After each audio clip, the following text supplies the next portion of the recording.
Good morning, everyone out there. Welcome to the realest morning show that sets off your week, old school at 11 a.m., old school at Knicks with myself, the host, Anthony D, and my main man on the screen to my right. You know, you know that guy, the green juice champion for life, two-time defending green juice Defending champion in this corner, Uncle Freezy. Freezy, what's good, baby? back to back, back to Back to back, back. and I That's might have right. been, I might have been three-time champ, but I had a baby. You, And you, me and the missus had a little, you know what I'm saying? So you know what I'm it might saying? have been three You like times, you light skinned dudes always love that back to back, man. First Drake, now you, man. back to back, back to back. Back to back. Me and Jeffrey Osborne, back to back, right? I Mm, feel you. there you go. There you Yeah, go. man.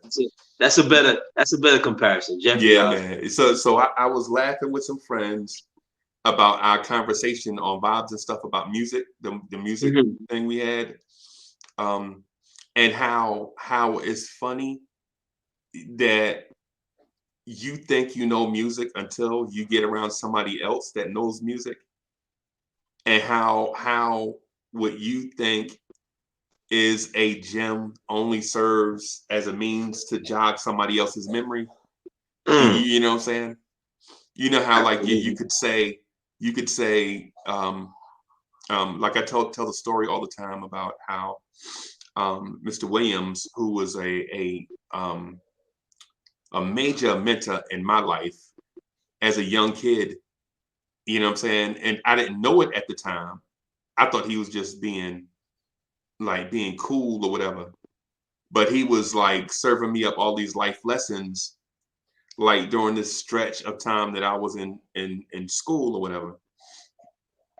And how he saw how I was trying to holler at this little girl and everybody kept getting in the way, right?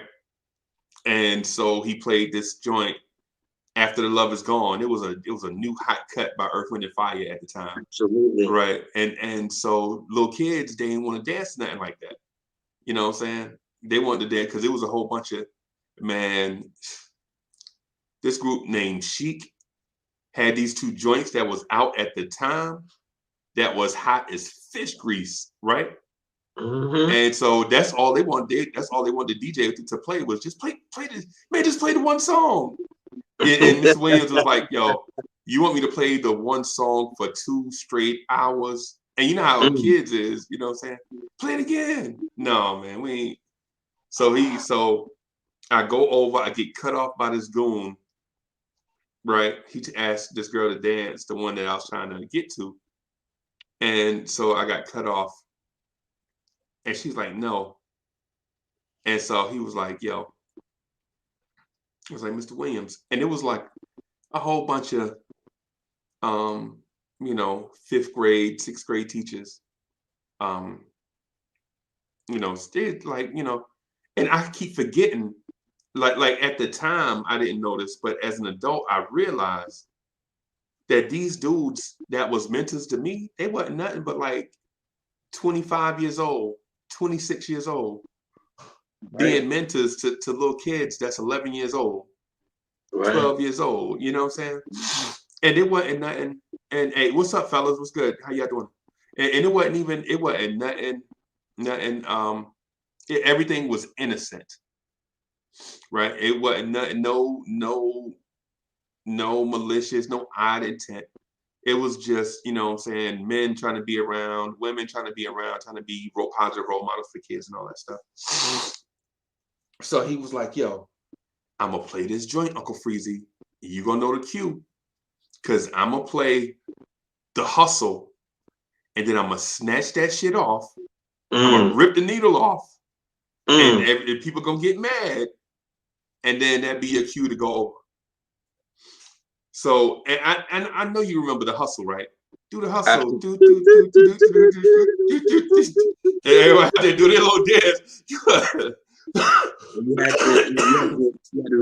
had to really dance. You had to really know how to dance to do, you know, the hustle and stuff like that. Absolutely. Yeah, man, you had Absolutely. to really, really thank you. You had to Yeah. really Yeah, when I used to watch like my older aunts and uncles and them when they used to go out and the hustle was like the major thing. You had Yes. to you had to know how to dance. You had to know how to dance with your partner. You know what I'm Yes. saying? It wasn't this, four of us in this corner right here, four of us in this corner right here, and you know like when I stopped going out at the parties and stuff like that, those are like some of the major things that kind of stopped me from going out because don't nobody want to dance with your boys. No. Don't nobody, girls dancing together does not look cute. Yeah. You And know, boys definitely ain't. Men definitely ain't gonna dance no, together. That's and, out. and no, that's out. You know what I'm saying? So, those some of the things that I've talked about over these years as far as how we grow further and further apart, even in our dancing. It's almost like you think you can dance on the other side of the room, and that's cool. No, Right. it's cool when everyone can see you bag the one that they really wanted to dance with.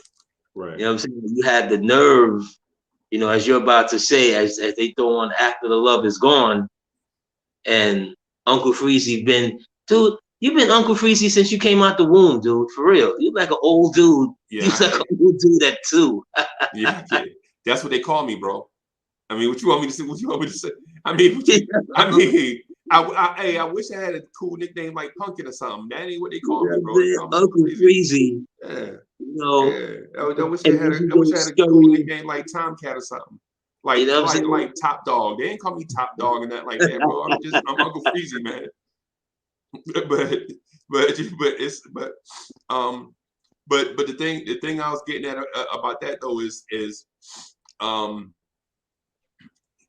the conversation about old school stuff, regardless what topic it is. Like today, we're talking about old school Knicks, right? So we're talking old school Knicks, right? But the fact when you talk old school Knicks with other people, man, and you jog their memory a little bit, once you jog their memory a little bit, everybody just about have the same memories. You know what I'm saying? It's just what you can remember. You know what I'm saying? Like for instance, I completely forgot about Al Bianchi. You know what I'm saying? Until you started mentioning him. I'm like, yeah, I remember this dude. You know what I'm saying? But You broke up a little bit, Freezy. Come again? it's like when you bring up Al Bianchi. Al Yankee. Yes. Yeah, when you bring him up, it's not that I don't know who he is. I don't mention him because I completely forgot about who he was in Knicks history. Yeah. God rest Y- the dead. Yeah, man. Yeah, man. Yeah.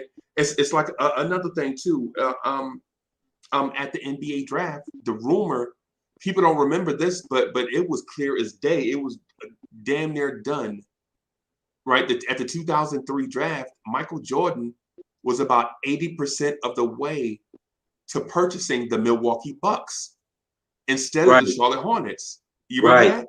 Right. He was Instead of instead 80% of of the him way there. being instead of him being because remember the thing was he was supposed to get a larger stake of Washington, Right. and something happened with him and Abe Poland. Yep. Another owner that passed away. Something happened with him and Abe Poland, and then he was totally out. Yep. Then he was supposed to purchase Milwaukee. Yep. Him and Bob Johnson strike up a situation, And it was and random. It wasn't even, yeah, and they conversation, and not to cut you off, but their conversation was random because Bob Johnson had just came random, up. random and fleeting. Yes, yes, Bob Johnson was out in less than 5 years. Bob Johnson was like, ain't no coming here to watch no basketball yeah, in yeah, Charlotte. I'm yeah, out. Yo, I'm yeah. tired of losing money. I'm Right, out. I'm, right. I'm about to go sell this. I'm about to go sell BET to Viacom real quick to recoup my losses because Yes, this ain't making no sense. right. Because the owners prior to that, remember the owners prior to Bob Johnson were party boys. They were terrible owners. They basically ran Charlotte into the ground, right? But Charlotte was at that time. Charlotte was attractive though, because remember, Charlotte was one of those new cities that people were running to. You know, and a lot of African Americans, a lot of Black people was running to Charlotte at that time. So it was up and coming. They had Larry Johnson, they had Alonzo Mourning, they had Muggsy Bogues, they had Del Curry, Steph, Stephen, his brother, their father. They had some Kendall Gill, Bobby Fields. Yeah, Bobby Fields. They had they had some pieces over the years. J.R. Reid. Well, J.R. Reid was, I'm sure he wishes it was still like Carolina days when he was winning another blue and white, because his NBA career, Lord have mercy. Yeah. But once a Knick, always a Knick, and he was a Knick. So put some, as my man Birdman says, put some respect on his name, because it's a Knick, always a Knick. He played hard. The one thing about now, he wasn't the smartest NBA player, but he played hard and he was tough. The one thing he did that's memorable in his career, and he did this in the New York Knicks uniform. We played Phoenix one day, and God, his name is skipping me right now. He used to be with the Lakers, AC Green.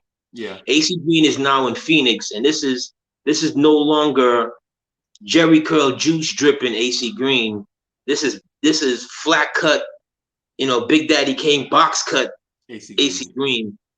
And they were under the rebound. They were under the boards fighting for a rebound. And J.R. Reid hit that man with an elbow, with the most vicious elbow I ever saw. Yeah. And AC Green lost like 4 teeth. I remember that. And I don't know if it's his credit or not, but he was a peaceful dude and he was a religious dude. Because remember, AC Green was, before these reality shows popped up in the 90s and so forth, AC Green was a 37-year-old virgin. Yeah, I remember that. And he's proud to tell people he's a 37-year-old virgin because, he was a Christian and everything, whatever. AC Green turned around, looked to the floor, and picked up his 4 teeth and walked off. Yeah. Never tried to retaliate, didn't get upset, just kept it moving. Yeah. I'm as peaceful a person that I think that I know when it comes to physical violence and stuff like that. But I think that me and J.R. Reid would probably still be fighting years later. And like every time I saw him, we had dinner, something. We at the zoo with the kids. Every time I seen J.R. Reid, we'd have to fight. Yeah. Because he knocked out 4 of AC Green's teeth. And AC Green didn't apologize either. And didn't apologize. He wasn't even like, my bad. Yeah, that was during the off season, which was about, remember when Ernie Grunfeld makes these trades to get Brad Lohaus, AC, when he's clearing cap space and he's getting guys like on the last year of their contracts. Yeah. Brad Lohaus, J.R. Reid. Wait a minute, who'd you say was the general manager? Ernie Grunfeld. He was the same general manager that was in place in Milwaukee when Jordan was about a Bucks. Yes. That is ironic that you bring him up. Okay. Yes. I'm sorry for cutting you off. And Ernie had made those trades, the Brad Lohaus, the J.R. Reid, a couple of others. We had like a what's my man name? Not Shannon Anderson. This is another Anderson that used to be in the Spurs. His name is skipping me real quick. Willie Anderson. Willie Anderson. We had Willie Anderson, J.R. Reid, Brad Lohaus. We had a few guys, what we call place cards that just gonna be here for a hot second.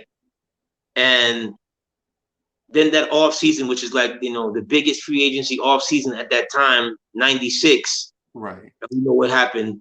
We know what happened then, but yeah. The Jordan, the year we tried to pursue Jordan and he didn't come, and well, and this is gonna lead us into current days, hopefully, and we can hash it out and so forth, because I know you got some ugly things to say. But there was a time when this particular management for this organization, and this is the Ernie Grunfeld, you know, when Riley was still here, my man from that we got out of the NBA league office. God, his name is skipping me. Stu we spoke. Jackson. Come again? You talking about Stu Jackson? No, not Stu. Stu's always gone. Okay. I'm talking about he was head of basketball operations. You know what I'm talking about. He hired everybody. He hired Ernie and he got Riley, and you know what I'm talking about. He's Rod Thorne, right? Not Rod Thorne. No, not Rod. Rod is with the Nets. Okay. His name is skipping me. He's skipping you too, but it'll come back. But in a time where management had no problem with communicating with the staff, with the fan base. It wasn't a daily thing, you know what I mean? But it was occasionally. You understood what management thought of the organization as far as what type of team they were going to build. Right. And who they were building around, which was Ewing. They revamped the team 2 times. You can argue with it. Maybe that second time they should have moved on from Ewing, but it was hard-nosed basketball centered around Ewing, and this is just who he was. Transitioning to today's, regime, who are we? What are we? You see, you can kill Obi Toppin all day. I hear on other shows, they're killing Obi Toppin, right? All day. But what can a man do when you're averaging 11 minutes per game? You see, you can't do much. Look at his stats. 7.7 points, 3.7 rebounds in 11 minutes per game. This is your overall number 1 pick. Right. There's no nurturing here. We're hearing, scuttlebutt that he's gone to management. Good for him. Good for him that he's gone to management to talk about Tibbs. If it's true, to say, look, this just ain't right. This makes no sense. Up until Christmas or the week before Christmas, Obi Toppin and that second unit was the best thing we had going. His last very good game was against Toronto, 19-6-6 in 45 minutes. Yeah, his last very good game was his first very good game. That's not true. Obi Toppin is trash. That's not true. Yeah, true. Yeah, he is this generation's Kenny Skywalker. That's totally disrespectful. It's not true. It's disrespectful correlating evidence. It's disrespectful to Kenny Walker. That's what's disrespectful. You have no evidence to back that up. You're basically going on the part. Numbers. It's light skin hate. Yeah. That's all you're doing. You have no truth to that. No supporting argument. Freezy, we've gone over this before. We'll go over it again, but we're here now. You can't make an argument why Taj Gibson plays more minutes than Obi Toppin. Yes, I can. No, you can't. Yes, I can. But if you try, I'm here to listen.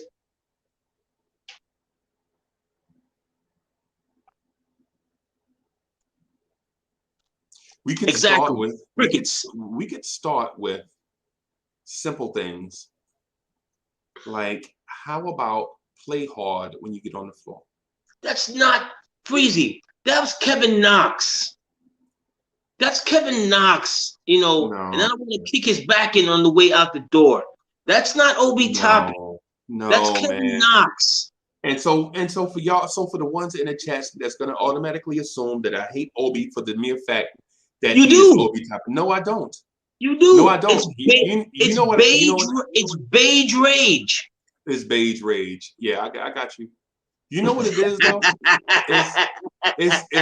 it's my worst nightmare come true. Right? Another first round pick bust. That's what I fear. Right? I fear when we get these first round picks, especially in the top 10, Did I that give we you his don't stats a while ago? Did I just gave somebody you his for, stats somebody for for that 11 one minutes, for right? that one game. No, for 11 minutes, right? Averaging 11.3 minutes per game, 7.3 or 7.7, and 3.7 rebounds per game in 11 minutes per game. I don't know what you want out of 11 minutes per game, but for me, if that's what you give me for 11 minutes per game, and now, hold on a second, because now you really you know you know mustard my dandruff. The other night, Randle played 29 minutes and had 4 points. Right. 29 minutes, 4 points, I think like 5 or 6 rebounds. That was the most minutes that Obi played in like over a month because Randle sucked so bad. As a coach, Freezy, as a fan, as whatever you want to proclaim yourself here to be here today, because this is going to get very nasty. Okay? You cannot justify 29 minutes with that lackluster performance. When you're coaching for playoffs, you're coaching for your life. What is it that you're so tied to this guy that you got mollywopped by the Pelicans? Okay? And your overall number one dude has to wait for this guy to play 29 minutes in order for you now to put him on the court to get hopefully some meaningful minutes when they made that comeback. Notice that comeback was made with Obi on the floor, not with Randle on the floor. Because I hear a lot of talk about, when Randle was out in protocol and nothing was happening. Nothing was happening for the team at that time. For the team in general. Think about what you just said though, and so this is the reason why I'm saying y'all clearly don't understand how bad this kid is. A coach would rather lose his job than play this player, right? So a coach would rather lose his job than play this guy, and you say that it's the coach's fault. Think about how stark that is. Of course it is. Because look at what I said earlier. Up until the week before Christmas, we were throwing bouquets at Obi. Right? The first month and a half of the season, we're throwing bouquets at him. It was like every time we got on, he's only playing 13 and a half minutes. Remember when we used to talk about small ball and how you can interject and find more minutes to Obi in the small ball system? What happened to that conversation? Obi is soft. And there is no fix. Yeah, I'm not gonna lie to you. There is no fix for being soft. You're a contradiction. You're a walking contradiction. I've heard you on this airwaves, on this platform here, and other platforms say when Obi's walked off the court, the look and the argument and him yelling at Tibbs. And so you're not soft yelling back at the coach, why are you taking me out? You about those this are two life. different things, though. Those are two different things. You're about this. No, if you were soft and if you didn't want to play and if you didn't care about this organization and where it was going, there's no way you can be caught on camera yelling at the coach, cussing the coach out because he's pulling you out the game while you have been a major instrument in going forward. This coach, I don't want to see a person who's dedicated the better part of their life at a particular craft.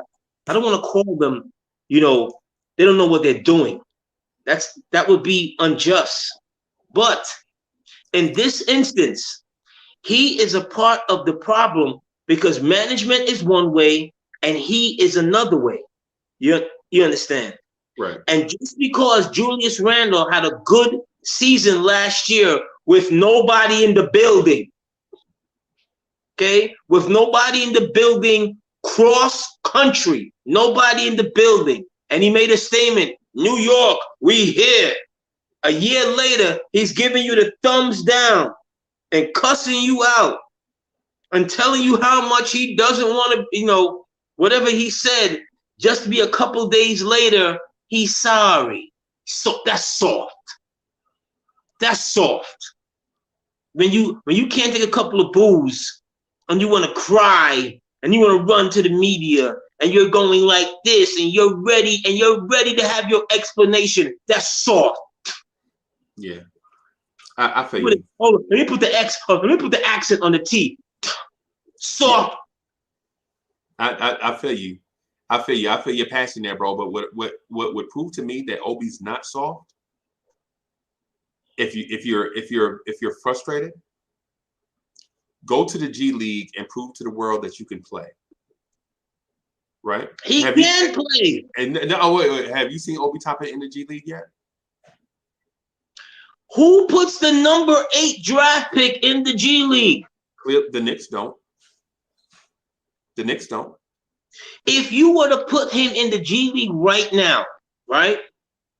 You know what that says to the rest of the league? That you made a mistake drafting this kid.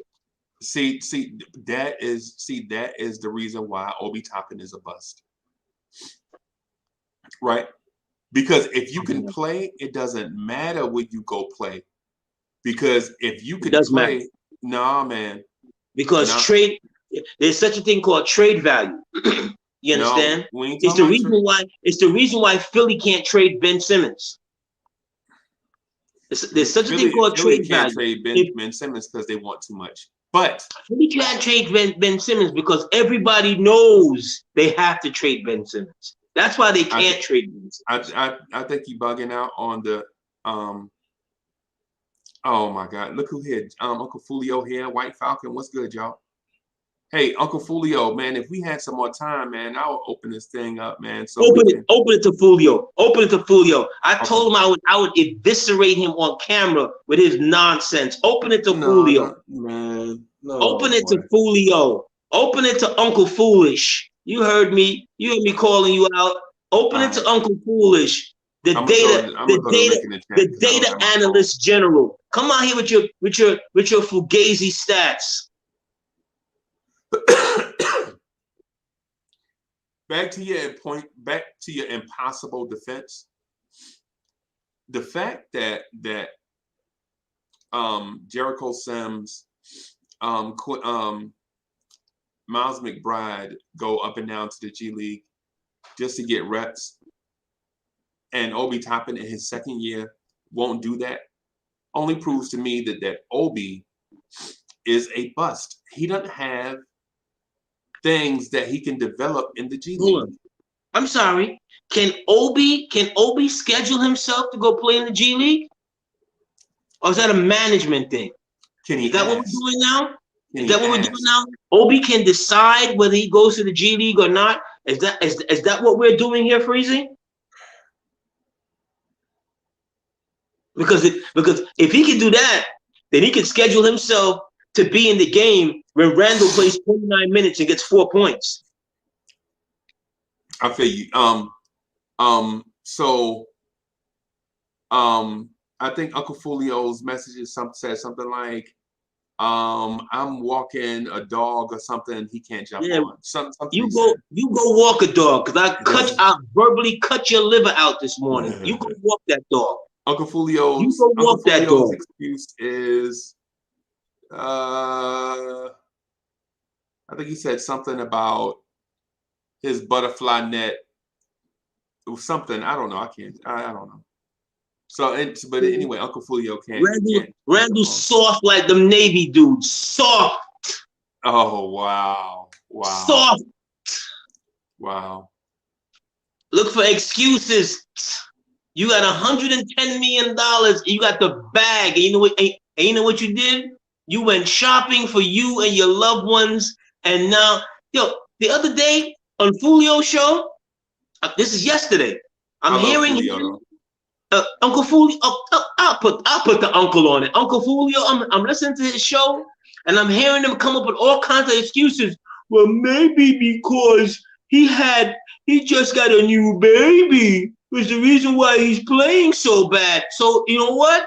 So all of a sudden, the NBA player who gets $110 million is suffering from postpartum. No, What next? well, no, I What ain't next? He gonna. got a monthly. What next? What next? I'm Hey, ready here this morning. I'm ready here this morning. Come with your nonsense. I'll chop your head off this morning. Get out of here with your nonsense. You got $110 million and you stuck in your feelings. You're stuck in your feelings. You're oh, he said he playing. didn't say You're he didn't. playing. You're playing. And he You're said playing. Uh, so. you're Yo, playing that bowling pin. Bowling for dollars basketball. Back to reverting to knocking people over and jumping in the air with these foolish passes that you pass away. What? You better move on to another topic. Because I am yeah. so prepared here to chop somebody in their head, to verbally chop somebody up. What? Yeah, AD. So the chat thinks that I'm so hurt by Kenny Skywalker that I'm afraid to like Obi. So and so you and I have had this discussion multiple times on multiple platforms, and you understand that I don't have anything against Obi, right? My Yeah. my Oh God. my thing is, and so you still don't understand what I'm getting at, right? So my thing You're looking at him. is You're looking at him like he Al B. Sure. That's what you're doing. That's what you're doing. You look at him like he Al B. Sure. You know. You want to well, be Guy right now, and you look at him like he Al B. Sure. You know. Pick a nah, side. man. Nah, man. Pick a side. The thing is, and I keep saying it, and y'all not hearing me. The thing is, I hate the Knicks keep wasting top 10 picks on dudes that are busts. He's not a Period. bust. I He's know not a. you hear. Listen to these words, Anthony D. I don't like the Knicks drafting busts in the top 10. He's not a bust. Right? He's not a So bust. when I say AD, I don't like the Knicks drafting busts in the top 10. He's not a. All you hear is, oh, Uncle Freezy don't like Obi Toppin. No, but you don't have a proper art, Feezy. For right or wrong, when you draft a guy that high, right? Anywhere from 1 through, I'm gonna say 1 through 8, because 1 through 8 is the top. Excuse me, is the top of the draft. You got to clear the decks for 1 through 8. You see, I was never a Kevin Knox fan because in all the research I did on that young man coming into the draft, everything that I heard was he lacks a motor. Right. See what I'm saying? Right. No, I know. I feel you. If you got a car, you could have everything else, but the car goes nowhere without the motor. Right. You see? When you hear that, that gives you a bias against a player like that because you know you can't teach motor. Right. See? We old enough to remember Oliver Miller coming into this league. When Oliver Miller was in Arkansas coming out, he was big, overweight, whatever. You could see skill bases there, but he lacked motor and he lacked self-discipline. Wait. So you're doing Oliver Miller a disservice, right? Because Oliver Miller didn't just have skills. Oliver Miller had elite skills. Yes, right? absolutely. Elite skills, right? But he lacked discipline. He lacked discipline because he ate himself out of a career. Right. So I'm not saying something far-fetched. Right. The 1 year he had a jumper. At Yeah, 6'10", that man had a jumper. Yes, he could handle. absolutely. 6'10", handle, jumper, but he had more love handles than handle. You understand? And he lacked discipline. When you're drafting the Knox in correlation, when the After your rookie season, when you average 12 point, I don't know, 3, 5 points game, whatever it is, the people who drafted you, when they went into free agency, they signed 5 power forwards to your position. Right. Right. You cannot do that. You have to clear the runway. You have to see what he is, what he could become, unless you already knew he was Burger Central. Right. For right or for wrong, you have to give him a shot because you drafted him. Right. You can't draft this guy right here. And Randle has a season last year where he is deemed second team All NBA. When you are second team All NBA, you're in the top echelon of the league. You are expected to do great things because who much is given, or now you don't want to feel you're rolling. Now you don't want to, you know what comes after that. But okay, we're gonna play that game. No. Right? So which one you talking? You talking about the standard saying or the superhero saying?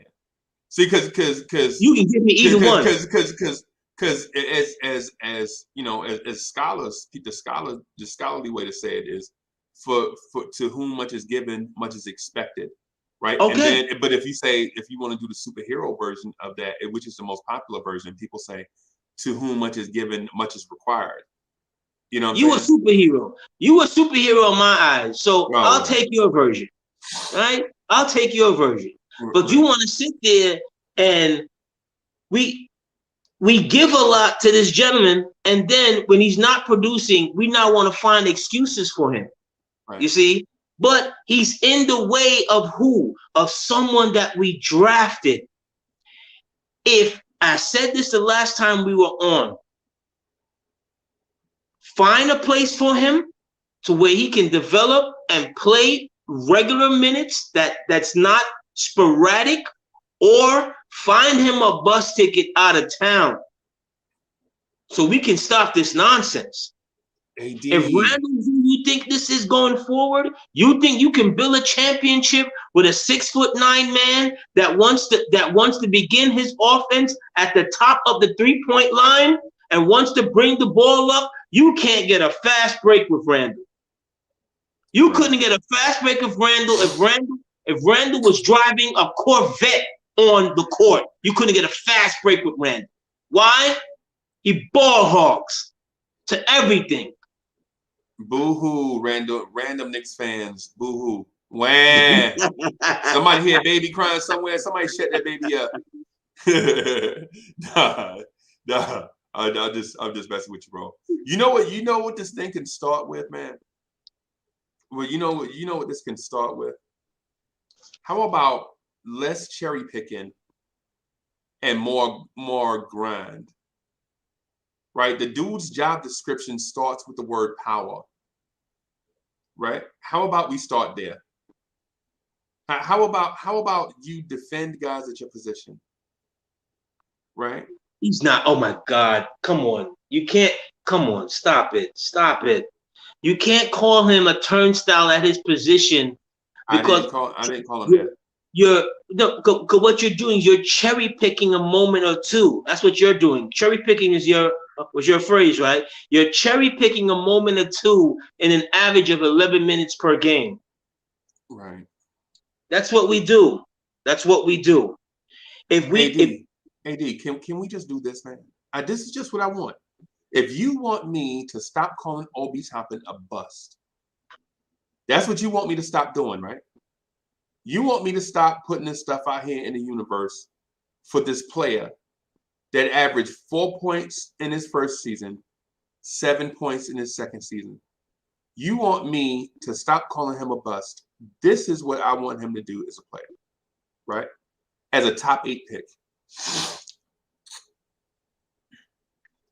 Contribute to the team in other ways so contribute to the team in other ways where your impact can be felt. Like, for instance, you come into the league, and I'm not beating this to death because everybody was wrong and we know it. whatever. I don't care about that. And what I'm getting at is, and Obi was supposed to be NBA ready. He wasn't. So what? Things happen, right? But the thing is if you want to stay on the floor, do stuff that'll keep you on the floor, right? Yo, we need some minutes at the backup five, man. Mitch is tired. I got you, coach. You know what I'm saying? I think that'd have been a nice look for Obi. At least try at the five. You think Obi wouldn't come in and play backup five? You think Obi wouldn't come in and play point? You think he wouldn't come in and play shooting guard? He wants to be on the floor, Freezy. You're missing. See, now you're being unfair again. If he could do these things himself, you think he wouldn't do it? You think he would Ralph mouth it? Huh? You think he's sitting there with his street clothes on in his warm-ups, and somebody got to tap him on the shoulder and say, yo, go get changed and come back? Coach wants to put you in. Come on, guy. Come on. You're being unfair. No, man. I'm being honest with you. It's like for instance, like with us, like what we have at Blorange Tears, right? People will be like, yo, these dudes, this channel be on every day. And I'd be thinking to myself, like, I never even noticed that we be on every day. Only thing I noticed is that we got a bunch of dudes that jump on and are passionate about the Knicks. You know what I'm saying? Like Blorange Tears, like we don't just jump on here and just, we not casuals, bro. It like right now, AD, it's a Sunday morning, right? It's a Sunday morning, and we talking Knicks early on a Sunday morning, bro. Do you know how insane? Do you know how passionate you have to be as a Knicks fan to not only to be on YouTube early on a Sunday morning, right? But to have 75 people watching early on a Sunday morning, bro. Do you know how passionate you have to be as fans? If I got 75 people watching, I need 75 likes. At least y'all stop playing, hit that like button. But what I'm saying is AD. What I'm saying is this: nobody doubt how passionate AD is, because AD will bust up in somebody else's joint during the week. If AD hears something he don't like, he just straight up like, hey, I know you already got 8 people in there, but save me a spot so I can jump in here and rip this dude's head off. He crazy. I need my own interject button. I need to be able to roll up in there like Brother Man from the 5th floor, because sometimes I hear some of the most ridiculous, but that's a whole nother story. But my point is like with us, we have an unbridled passion for these, for these Knicks. But Obi, to me, seems like he really wants to play, but you got to cater everything to Obi instead of him getting in where he fit in. That's my only deal. Like this summer I'm gonna be up north, right? I'm gonna be up top probably 2 or 3 times. And I got to come, and so what you're saying, that you're gonna roll out with your man a couple of times. Me and you, we're gonna have a live broadcast somewhere.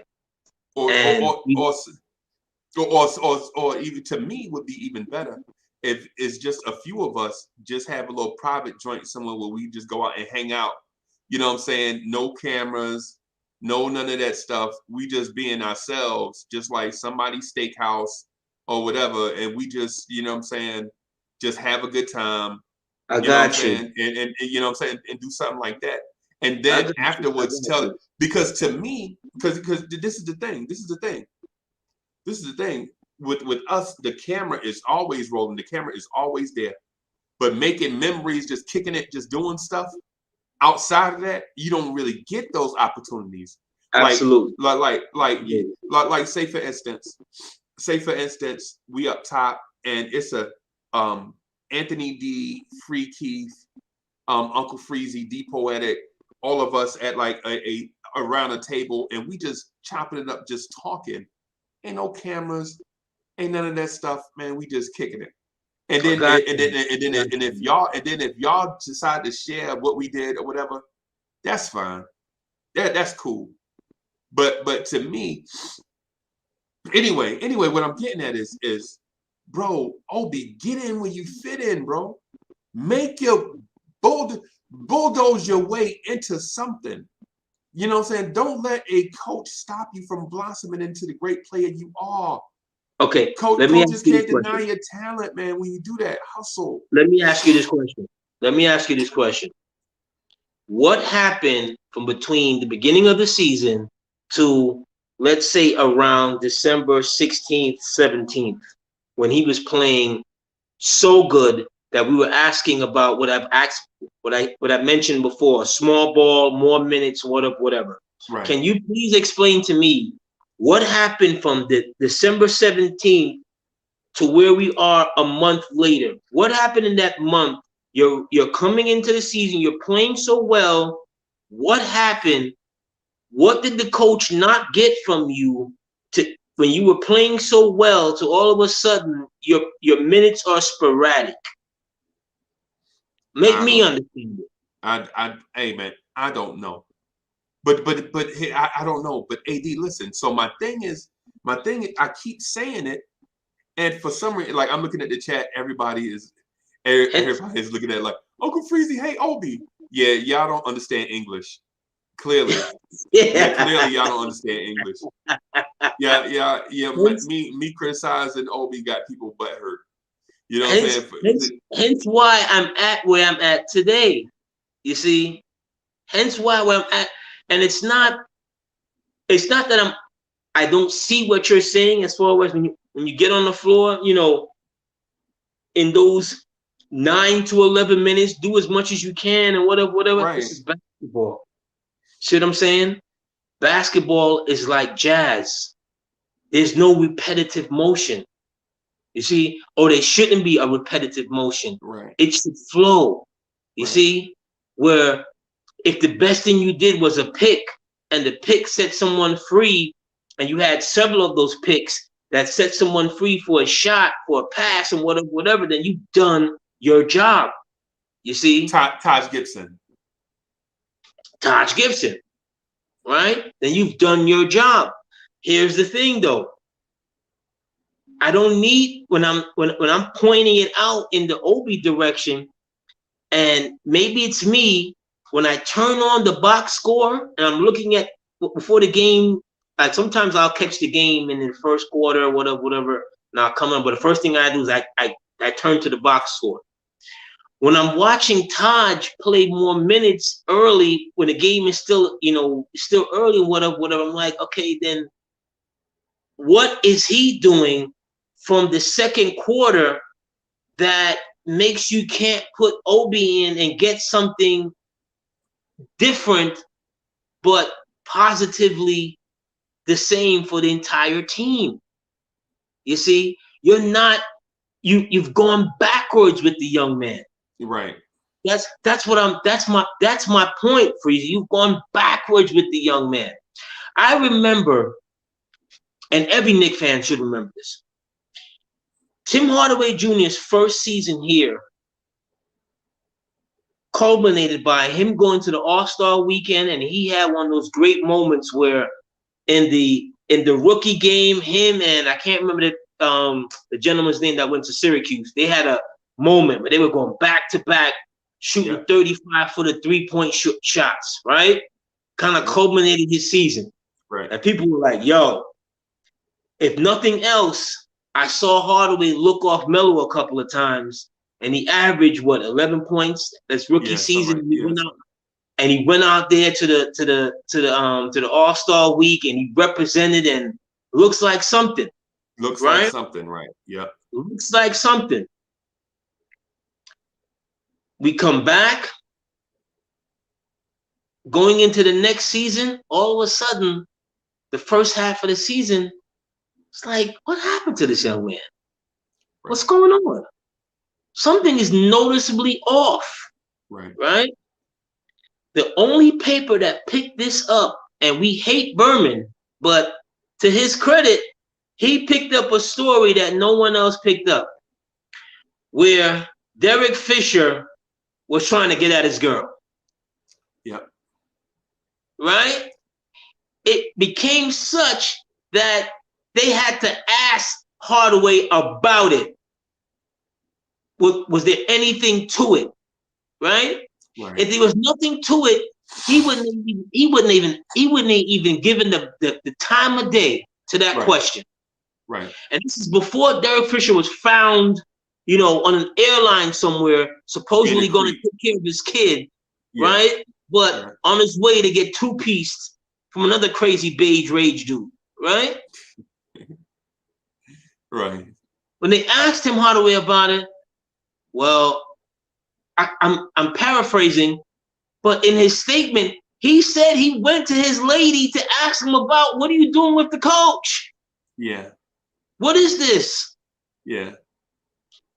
So you take a young, emerging guy, and all of a sudden, the guy who's supposed to be nurturing me, he's out here trying to hit my woman.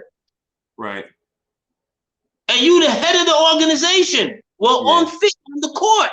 Yeah. And yeah. Yeah. And he's and yeah. And so, and here's the thing, man. And here's the thing with that. When you are, and remember, Derek Fisher was a young head coach, but he retired as an old NBA player. So Derek Fisher was what, about 43, 42, 43 years old at this time, maybe? You know what I'm saying? And you out here, man. I understand where you're coming from there in the with that, right? I think the handling of Tim Hardaway Jr. was wrong.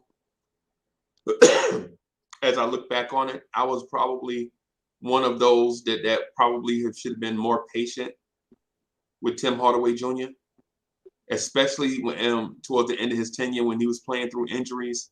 That Liz Frank injury, the one that basically sealed the deal for him, his career in New York. Absolutely. When he had the Liz Frank foot injury and he was trying to play through it because Porzingis was already hurt. Remember, Porzingis was already hurt. Yep. And Hardaway was trying to play through the Liz Frank injury. And if Hardaway went down or left the game, then your best two players on the roster were basically done for the season, basically. My deal is, I understand what you're saying.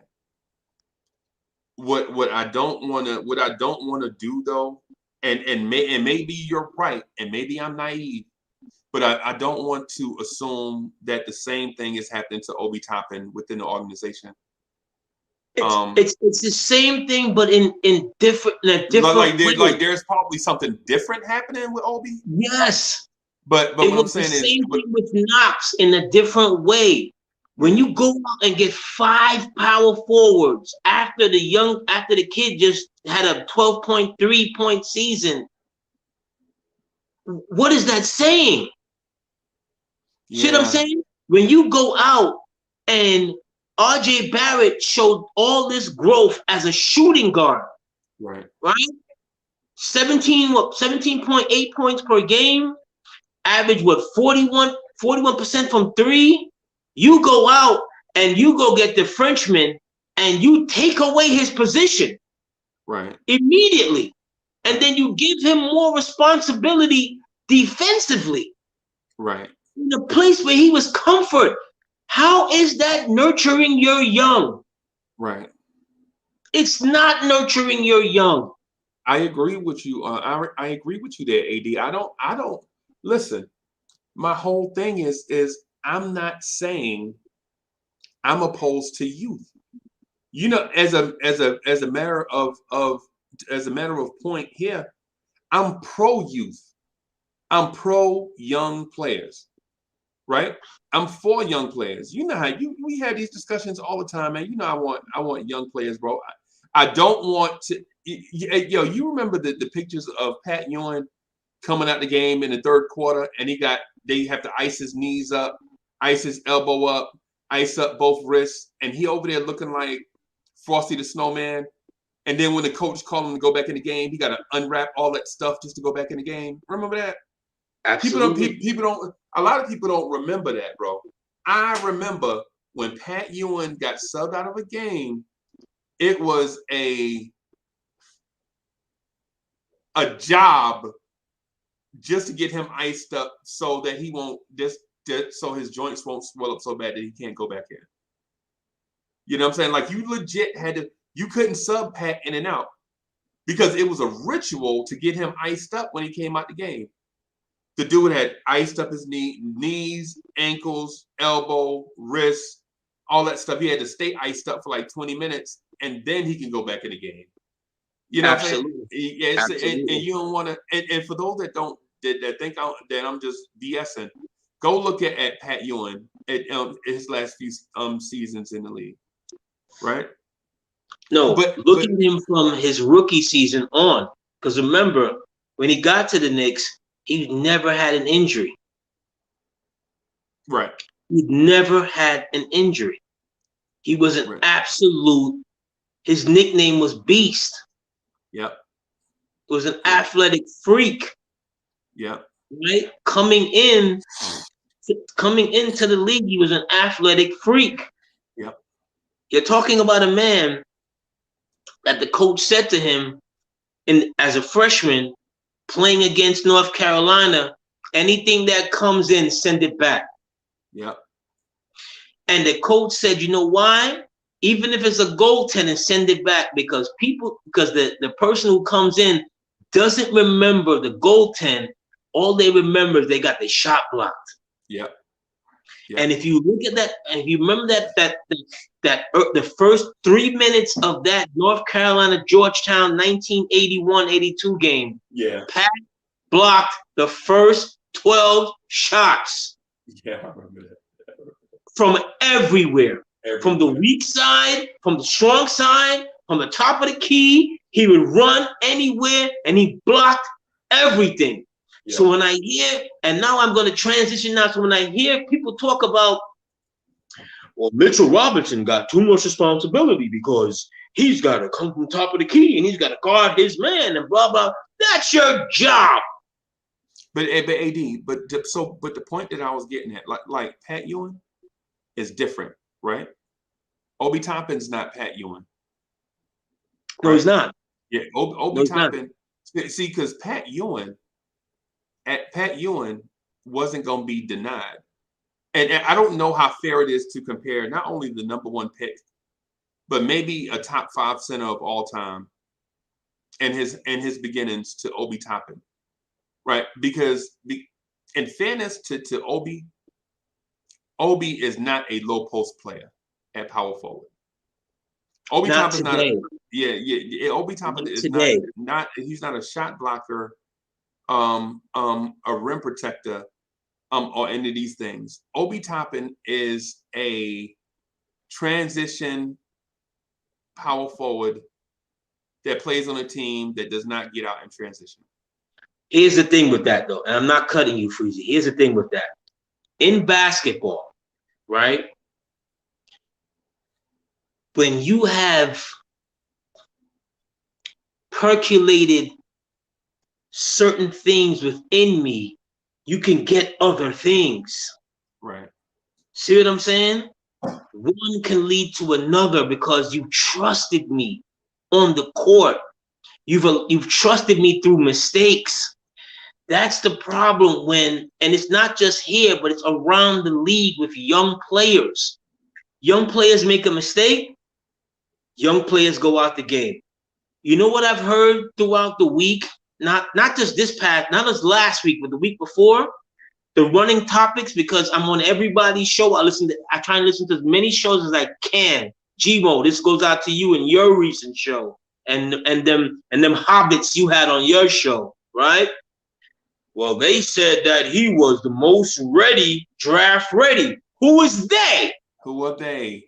I don't remember my voice in that conversation. I don't remember your voice in that conversation. Right. But we run with the media tagline. Well, they said he was the most ready. Right? So to justify why we dislike the kid, we'll then take the media clip to justify, right? And then when we don't want to hear from the media clip, we'll say, the Ian Begleys of the world, they don't know what they're talking about because you know what? They said something that we didn't like at that time. But when we want to justify hating on a player, we'll then gladly run to grab that media clip to justify the nonsense. But AD, here's the thing. I understand what you're saying, but our question to Obi Toppin should be, what do we do strategically to make Obi Toppin better? Because listen, don't tell me this BS mess that Obi need more minutes. I don't give a listen. I don't care.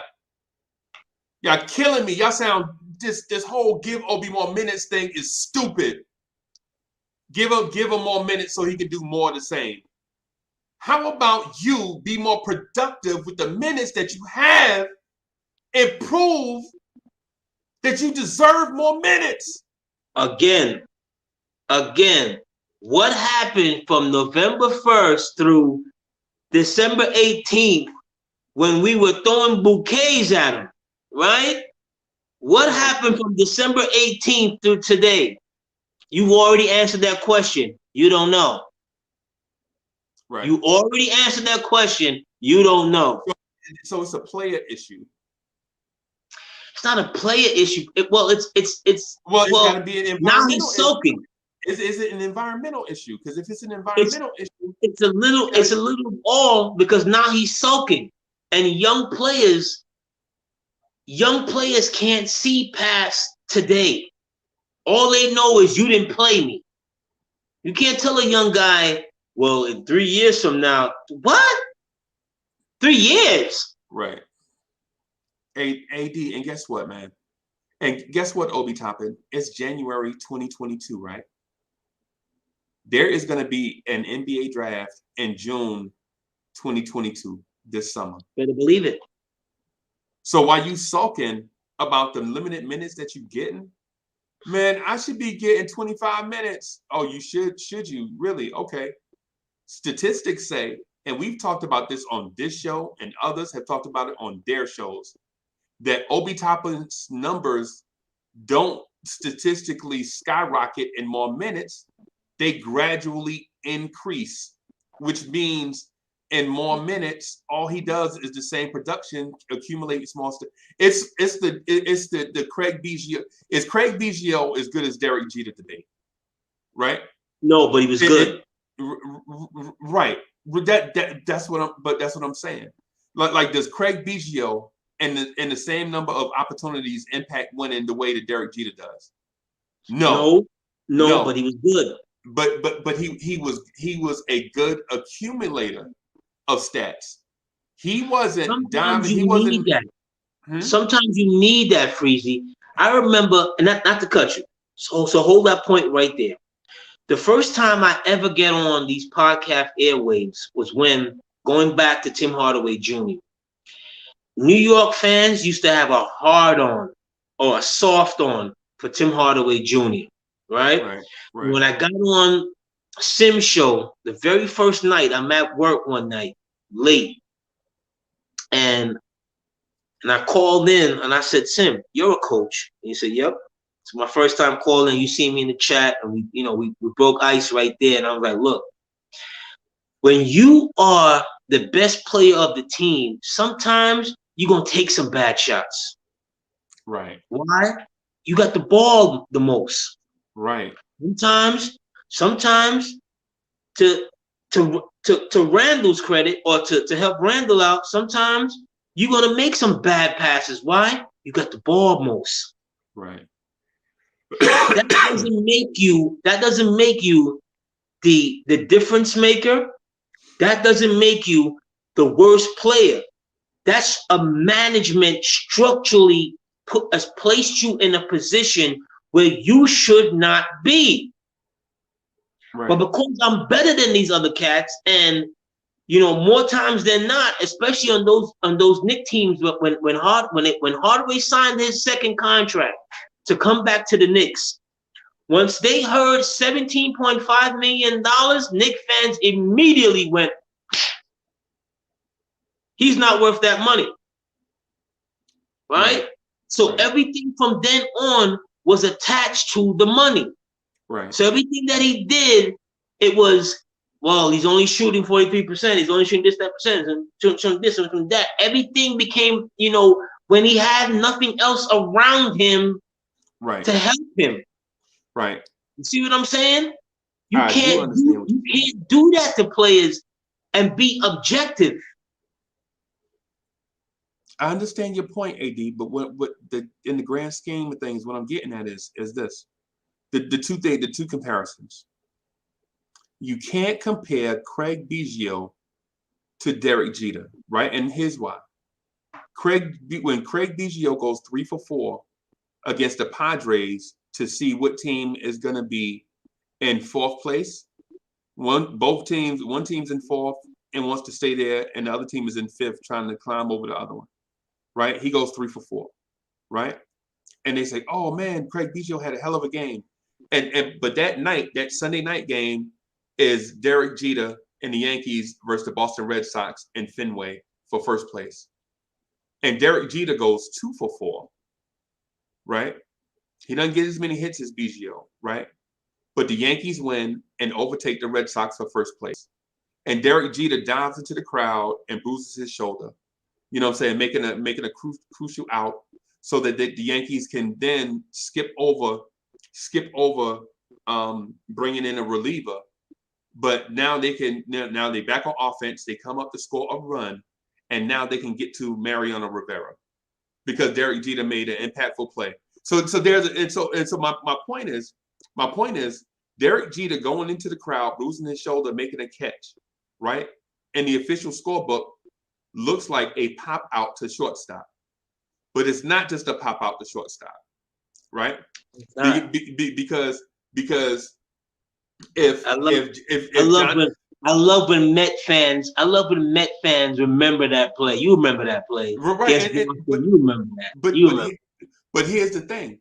If Derek Jeter doesn't catch that ball against Johnny Damon and Johnny Damon walks right there, now you have to go to the bullpen to face Big Papi and Manny Ramirez. Right? But since Derek Jeter got the out, the Yankees were able to come up and get a run. Derek Jeter did get a hit, right? But then you can bring in Mariano Rivera against Big Papi, Manny, and Jason Varitek, and he get them all out, and the Yankees win. The box score looks like Derek Jeter 2 for 4. You know what I'm saying? And the box score for my man is Craig Biggio 3 for 4. Right? Well, it looks like one dude outperformed the other, but did he really? You know what I'm saying? And so what I'm getting at is if Obi can make those peripheral plays, right? You know what I'm saying? The peripheral plays, like saving the ball from going out of bounds, saving a possession for the Knicks, getting on the offensive glass, you know what I'm saying? Getting offensive rebounds. You know what I'm saying? You don't necessarily have to, but listen, you don't necessarily have to block somebody's shot. But if they miss the shot, can you hang around long enough to get the rebound instead of sprinting out trying to get a dunk the other way? No, and Freezy, I feel you right there, right? Pause. But here's the piece that you're missing. He can't put himself in the game, Freezy. And that's game management. See what I'm saying? You got to realize that my star player is sulking. My star player is missing shots that he was making last year. My star player is not making passes that he was making last year, but I'm going to ride with him. Right. See, that's in-game management. We saw that to its crescendo against Atlanta in the playoffs last year. Right. And this is the point. I hate when I keep going back to this. How much I wanted Randle here because I remember scouting him years gone by, and when the Lakers cut him, I was like, "What are they doing? What are they doing? How do you let go? How do you let go this kind of real estate? Yep. For nothing. Like, nah. You got to trade it, something. You got to get something for it. But to have it and then you bring it in and you it becomes, your quasi star, or he becomes, I don't want to call him like he becomes your quasi star, and then you can't reel him back in. Right. Because Knick fans, I want to say for the most part, would like them to make a move that would help them go forward. Okay? Whether it's Damon Lillard, whoever, however, whatever. Right. But they want to hold on to Randle. See what I'm saying? If you hold on to Randle, can he adjust? If he's having a hard time adjusting his game to the Frenchman, adjusting his game to a man with bone on bone, how is he going to play with these guys who are decorated people in the NBA? Right. Now I feel you, and so let me read Paris Douglas super chat. I didn't read it at first because I'm confused at a couple things. Salute. So Paris Douglas, thank you for the generous contribution. Paris Douglas says, Uncle Freezy, you and I both capped for Randle. Listen, you got to stop deflecting with Obi crap. Tibbs has to bench him today to get his players respect. So Paris Douglas, this is where I'm confused at with the super chat, right? Is with the super chat comment. You got to stop deflecting with Obi crap, right? Listen, whether you're a fan of Obi or not, the facts are that Obi Toppin is not developing like we all wish a top 8 pick would. Regardless of what side of the argument you're on. Facts. Pro Obi needs more minutes. No, Obi got to prove it. Whichever side you on, facts. we all have to understand that Obi is not playing like the player we wish he would be, right? But this is the part that's confusing to me. Tibbs has to bench him today to get his players respect. I don't think Tibbs should bench Obi to get respect for players. No. No. To me, this is where I'm confused. Why would you bench Obi? Obi is already not getting minutes. Yeah, you're a bully. You're beating up on the weak. Right. Yeah. I don't necessarily. If you want to get somebody, respect, you go to the head of the snake. Yeah. You go to the head of the snake. You're not playing well. 29 minutes. I'm not gonna have you out there for 30 minutes in the ball game and you're not being productive. You see what I'm saying? That's where you get respect from the team. And I respected him. A lot of people didn't, but I respected him when he took Kemba out of the mix. Okay, right? So Paris Douglas says, "Come on, Freezy, bench Randle." Yo, but Paris Douglas, that wasn't clearly stated in the thing. I'm not making up. Okay, I'm not making up stuff. I thought that was where Paris was going. To be honest, I thought that's where Paris was going. So I didn't see that in the thing, and so what I did was I just read the stuff verbatim. You know what I'm saying? You know, it's and out of respect to everybody comments. When I read y'all stuff, I read exactly what it is that y'all put in the thing, because I don't want to assume. You know what I'm saying? Assume nothing. But he said bench Randle. So if it's okay. So Paris Douglas. AD, and listen, we said we was gonna rock for about an hour. We already over that limit. We always, you know. Yeah, but don't cut my wisdom, God.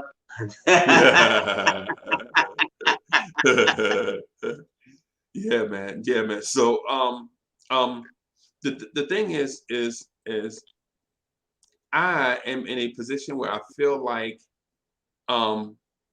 giving Randle a break is a good thing. Yeah, I would say give Randle a couple of load management days back to back. You know what I'm saying? Where he could legit sit back, give him something like, oh, he has a sprained wrist, you know, so whatever it is, or he's got flu-like symptoms or something, and let Randle sit out 2 or 3 games in a row, where you can legit get the best of everything that everybody wants. Obi gets to start. Randle gets to rest and see the game from the sidelines. Tibbs gets to make some in-game adjustments that he wouldn't get to make with Randle in the game, and then that way you can see what we can do from there. Right? Yeah, but that's not being honest. Not being honest, Freezy. And I saw a couple of games back. I don't remember what game it was, but they ran a play They ran a play for the Frenchman, and they did it a couple of times where he came off some down. He came off two double down screens, and I hadn't seen this in the entire time coming into this year, and I'm like, yeah, because that's what he needs. You're the coach. You're calling the plays, or you're not calling the plays, but you got to be able to help some guys out. Like I've heard someplace else where when they started utilizing RJ Barrett differently, you started seeing more RJ from last year, and not even so much him from last year, but you started seeing him better with the ball in his hand. That's not an insult to Randle. You see what I'm saying? It's not an insult to anybody that's at that leadership position when you're requiring more from other parts of the team. See what I'm saying? It doesn't, because I take the ball away from you, doesn't mean that I'm not gonna come back to you. Right. No, I agree with you. Hey, and yo, I apologize, y'all. My camera is a mess. I changed cameras, and I'm trying to find a way. My camera is all over the place. But anyway, my apologies, man. But see, I move like this, and then all this space, and then you way out, and then you. It's bananas, but yeah, but what I'm saying to those that are Obi fans and Obi apologists is this: if you think our guy Obi is as good as he should be, then we have an Obi issue. Because what you think he should be and what he is right now are two different things. Yes. Right? Now, if you think it's a Tibbs issue, then that's something totally different, right? But what you can't deny is that in the month of December, Obi Toppin almost played 20 minutes a game, and he still only averaged 8 points a game. But he was more impactful. Right. So that was more impactful, and that's the part that we're missing.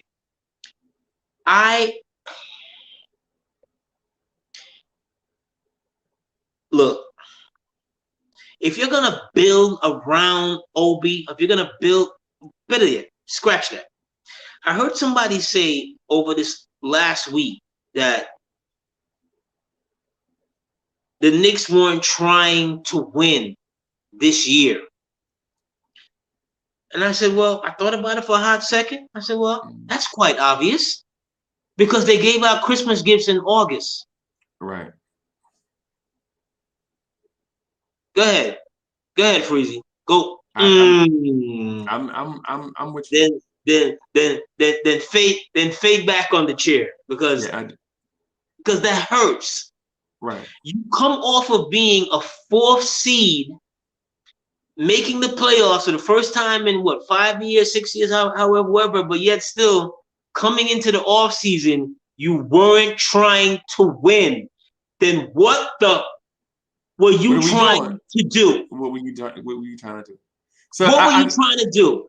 I'll give you an example. So the immediate thing, immediate thing that led me to believe that we were not going to try to win is at center. At center, we could have signed JaVale McGee and Dwight Howard for the same money we signed Nerlens Noel. Bro, we could have signed Dwight Howard and JaVale McGee to the money that we signed Nerlens Noel to. Right? And sure, those dudes would have been on 1-year contracts, but so what? So what? Why did you need Nerlens Noel for 3 years? Okay. Right. And so the thing about Dwight Howard and JaVale McGee is, for one, Dwight Howard don't play around in the middle, bro. You remember how he used to do Porzingis? As soft as we think, as playful as we think Dwight Howard is, do you remember how he used to bully us? Absolutely. Right. And can you imagine Mitchell Robinson with a backup named Dwight Howard? Can you imagine Mitchell Robinson with a backup name What's my guy? What's my guy that played in LA last year who signed a 1-year deal in Philadelphia? Drummond. Drummond for $5 million. But you decided to give a man who's still walking around in his junior high school body, you decided to give the man 3 years, two guaranteed. Right? He's walking around in his junior high school body, $30 million. Right. And you see how my camera doing? You see how my camera got me all pop face in the camera? I ain't even made no adjustment. Now I'm pop facing the camera. I'm gonna have to get me another camera, bro. But the thing is so you gave Derrick Rose the contract, which I knew that was gonna happen because Derrick Rose. Stop right there, because this is the good, the bad, and the ugly segment. Start with the ugly. Yeah, let me cue up some stuff. Hold on. All right. So we're starting with the ugly, right? Mm-hmm.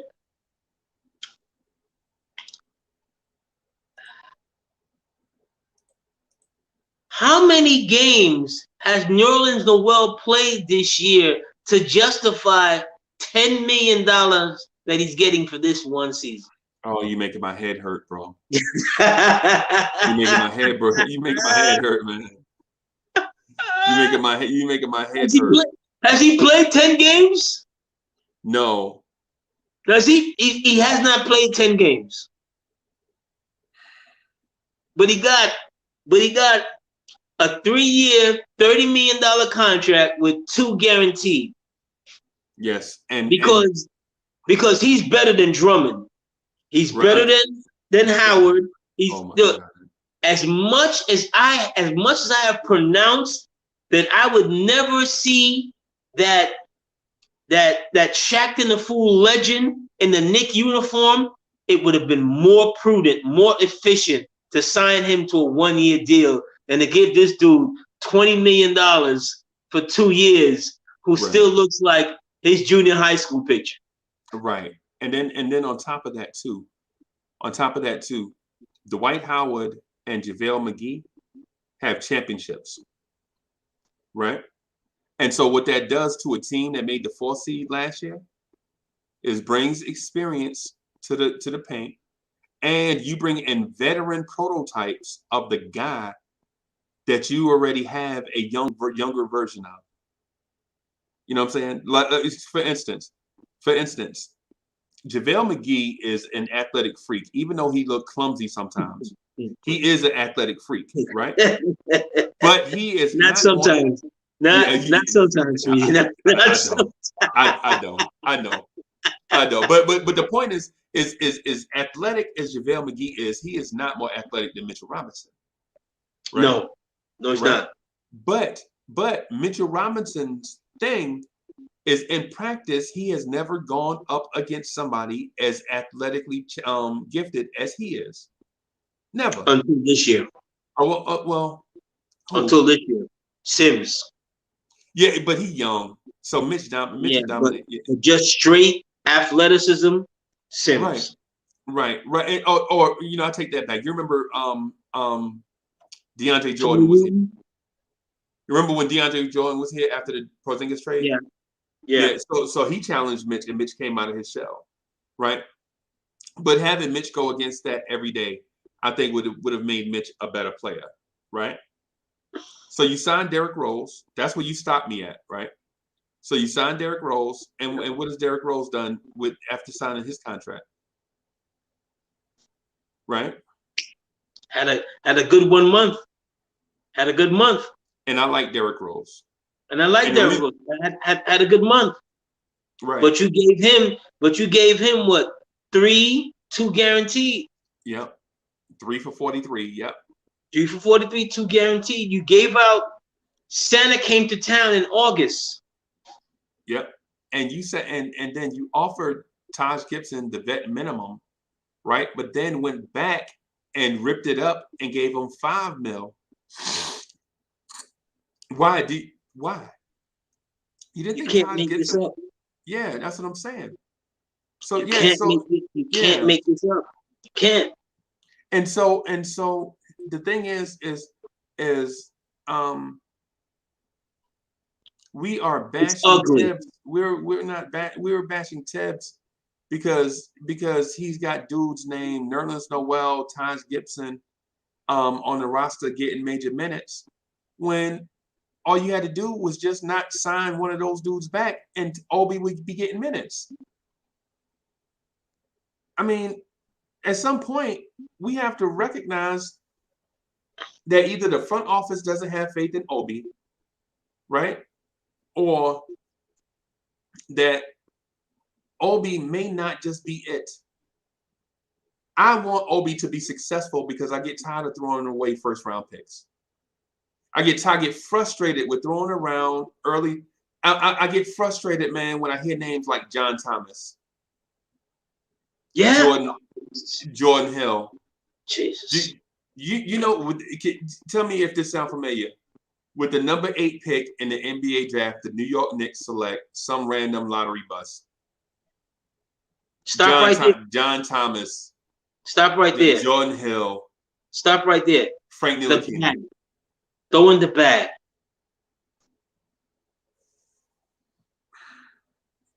I'm just. The bad about this is hold on. Let the bad cue up. Hold on.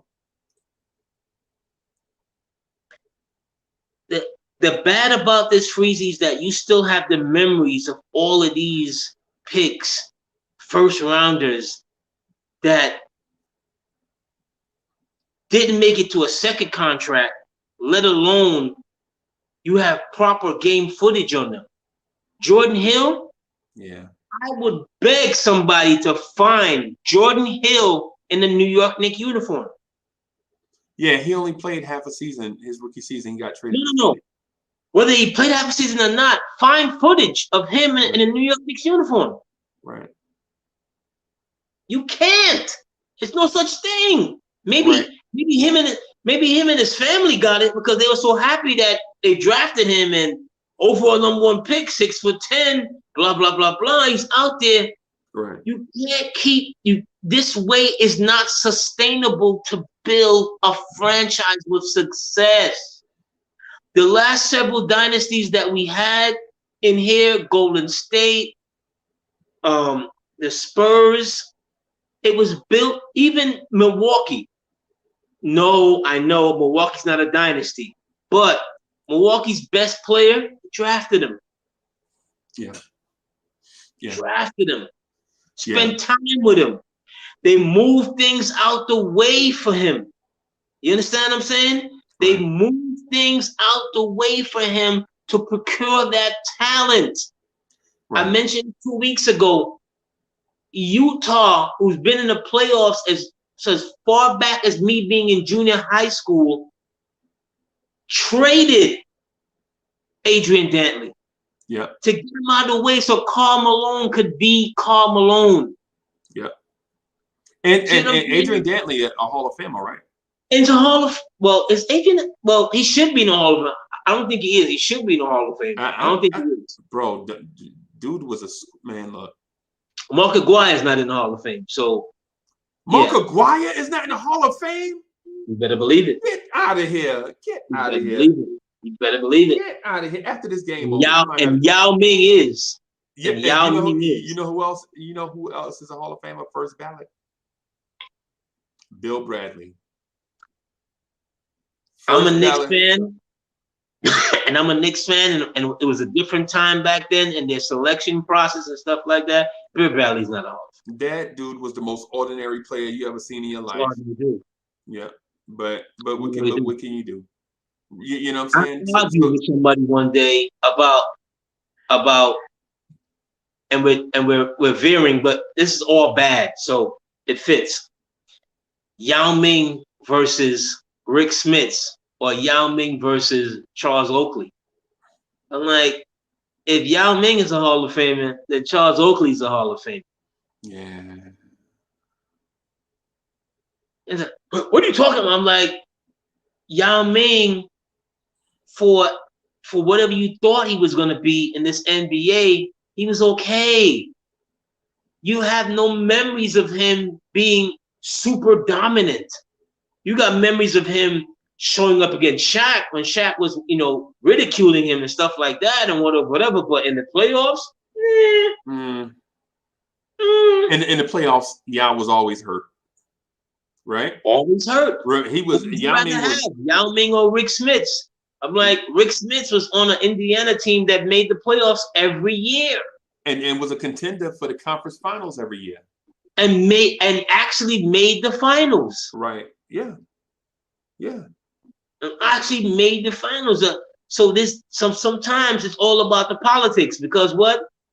You drafted Yao Ming, so you got a new fan base that's 2 billion strong. Yep. Off rip. So he's gonna make every All-Star team. He's gonna make everything because of the power of the vote. Make every All-Star team. Because why? They got 2 billion voters. Yeah. And you can't blame them for that, because if you want to grow the game globally, you have to include other people that watch basketball from different areas of the world. So you can't blame them for that. You can't ask them to spend money and then not, not take into the account their vote. And then for the record, it's what makes Klay Thompson such a superstar globally. While Americans may not appreciate Klay Thompson for who he is, the ultimate 3-and-D player, Klay Thompson is Michael Cooper wrapped on steroids by 25 times. Yes. Remember Cooper Loop shooting the three? Remember Absolutely. Cooper Loop? Man, people forget how good of a 3-point shooter Cooper Loop was, right? But not just his 3-point shooting, but just his energy. In one of the greatest moments that Dr. J has, when he rocks the cradle and he comes back and he drops it on Cooper's head. If you watch the videotape, when they make the pass, Cooper, he falls down he gets back up, and if you are somebody that's coaching defense and coaching players' energy and want players to not give up, he gets back into the play. Right. He runs Dr. J down, but Doc had these Edward Scissorhands, and in one motion, he grabs the ball, he cuffs, and Magic and them is on the bench, and they're all going, "No, Coop!" And Coop jumps in. Coop kind of did one of these. Yeah. Jump in the play while Doc grabbed, cuffed, rocked, and you're forever immortalized in one of the greatest plays in basketball history. Yep, and as a Knicks fan, it's one of the posters that's non-Knicks related that you have on your wall. Absolutely. But you know what I'm saying? You got to have the dunk on Coop. Like you got to have if you have a poster collection as an NBA fan, you got to have the Iceman Cometh poster. Right? Oh yeah. You got to have it. I have it in here somewhere too. So You got to have Vince. You got to have Vince Carter jumping over Frederick Weiss. It's an ugly poster. The way how they caught it. It's an ugly poster because Vince actually had hair at that time. Yeah. So you see Vince with hair, and they catch it from the back from the back of the rim, right. Where you literally see Frederick Weiss going. Like what? Yeah. Like there's a human being that could jump over somebody that's 7'3". Right. And bang it. The audacity. Yeah. Like I can't go around them, so I just go over them. I don't think we've ever talked about VC on these airwaves. We should. The pure athletic talent.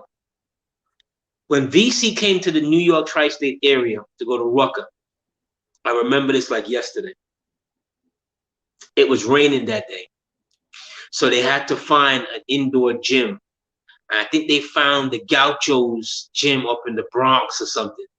And when you come out here, if you're an NBA ball player and you come out here at the Rucker, whatever, we got our own guys who are out here who are stars. Legends. You know what I'm saying? Yeah. Who's going to give you some buckets. Since the beginning of time, there's guys out here who've been playing against NBA guys since the beginning of time. And I can't remember the dude who was going up against him, but he was giving Vince, come down Vince's garden. throw a three in Vince's face. Ha! Vince come back, throw a three in his face. Ha! He comes back, does the same thing. And he's doing whatever. And all of a sudden in the gym, somebody threw Vince the alley-oop, and Vince levitated and did the double pump. Vince hit the double pump. Kaboom! Yeah. And everybody ran out, and Vince did. The first time Vince did the over. Not in the slam dunk championship. I mean, right. You know that we all remember. But when he caught it and he did the bang, you're right. And he walked off and he went, "It's over." And the gym went bananas. The gym absolutely. I mean, every little like shorty that was like 10 years old or under is running on the floor, and you know how we do. We got what's my man that does the MCing, and yeah, I know you're talking about, he called Vince like 15 different new names. The Obi, you know, the Vince Kenobi, the this, the Air Canada, the blah blah blah blah blah blah blah. But Vince absolutely that day when he came to the Rucker, and they had to take it inside. And remember, Vince was a superstar. You know what I mean? For the mere fact that it rained and he still gave them enough time to find an indoor gym so he can still participate and get his moment on. That's what a lot of these cats don't understand. And it's not that we here in this part of the region think we're something that you should come and play here, but the legacies is here. Will played here. Yeah. Connie Hawkins played here. Very underrated NBA talent, Connie Hawkins. A lot. Yeah, Skip to my Lou played here. See what I'm saying? Yeah. And it's an honor. Kobe. Yeah. Kobe played here. Right. See what I'm saying? So we'll probably need to wrap up here, but I just want to say this one thing about Vince Carter before we wrap up. Right. So I was watching the I think it was the world champion UCLA Bruins. Right. They had a kid named Charles O'Bannon, Toby Bailey, and a short point guard, I think, named Tyus Edney, and whatever, right? Yep. They were playing North Carolina in North Carolina. And so this was a big game back in the mid-90s because anytime a #1 West Coast team came to Chapel Hill, North Carolina, right, bro, it was the game of the week. It didn't matter. Pro, NBA, WNBA, it didn't matter. You know what I'm saying? And I got another one too. It's about when UMass had Canby, but I'll say that for another day, right? But they had a guard named Shammond Williams. He had came down on the break and this is the weirdest thing you ever saw in your life attempted in a game. Right before the free throw line, he throws the ball off the glass. Before the free throw line.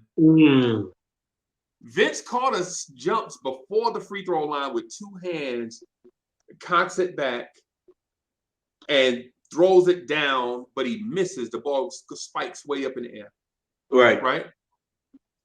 And the announcers, announcers were like, "Did you just see that?" Yeah. And we were like, everybody looking was like,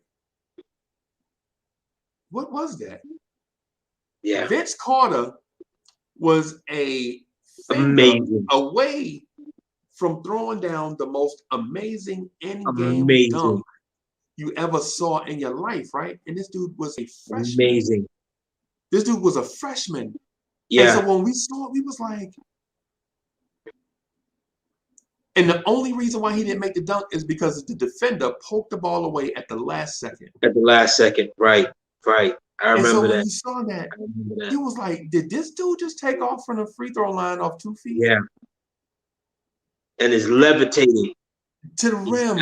He's actually levitating to the rim. Like, he just was.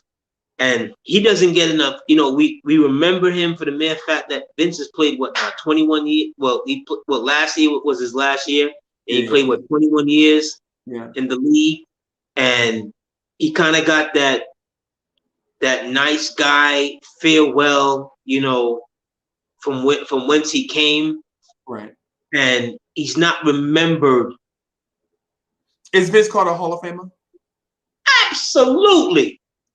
Okay. Absolutely. Okay. Absolutely. All right. Some guys, you see, too often time we judge guys with a killer mentality of Kobe, of Mike, of Bill Russell, whatever. Everybody doesn't come in. Everybody's not that guy. See what I'm saying? The best out of Vince Carter that I remember was when he got traded to the Nets and Jason Kidd was with the Nets. Right. And Jason Kidd, and at that time, when he left Canada, he was having injury issues. They weren't liking him. He wasn't liking them. And all of a sudden, with a Jason Kidd, you started to see what he was before and even better. And don't forget Richard Jefferson on the other side. Yeah, oh my God! And Kenyon Martin. Don't forget about Kenyon Martin. Oh, Vince gave it to Alonzo Mourning twice in the same game. Yep. Right? With the cock turn, put your hands down, kaboom. Right. And Mourning, to his credit, you a shot blocker. He jumped. Right. He's trying to defend. And Vince caught him with the lane, with just Mourning under the rim, the lane wide open twice in the same game. Turn, cock, kaboom. And you know what? And so that's a pick and roll coverage, right? And so in that pick and roll coverage, they like, yo, don't worry about that. There's no way Vince Carter can get to the rim that fast. But by the time he gets to the rim, we got a beast back there in the morning who tries to get everything. Right. And Vince jumped over him. That's when he still had the 55-inch vertical. Like I said, everybody's not born with that kind of drive and killer. You got to be placed in a team, and sometimes you need a guy to help get it out of you. Reggie Miller needed Mark Jackson to get it out of him. Right. And so forth. Sometimes you need that extra little battery or that proper organization to help you get it so you can reach to those super high levels. So is Vince a Hall of Famer? Absolutely. You'll never forget Vince. All right, let's leave it right there then. We'll leave it right there. Before we leave it though, before we cut off, the game, because we got a 1 p.m. game. So I know. Before we cut off, I want to say this to those that I mentioned earlier. I'm here. I'm here for the smoke. Okay? You want to bring your nonsensical arguments about this Knick team, this Knick culture? I'm here for you. I'll chop your head off. I'm here for you. But Knick family on a whole, you know what it is. We're the realest morning show. We set the table off 11 a.m. every Sunday. Not last Sunday. My man Freezy was a little ill under the tape, under the weather and so forth.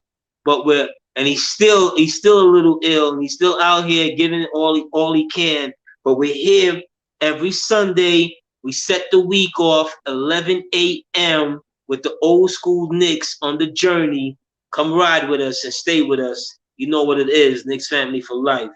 All right, y'all.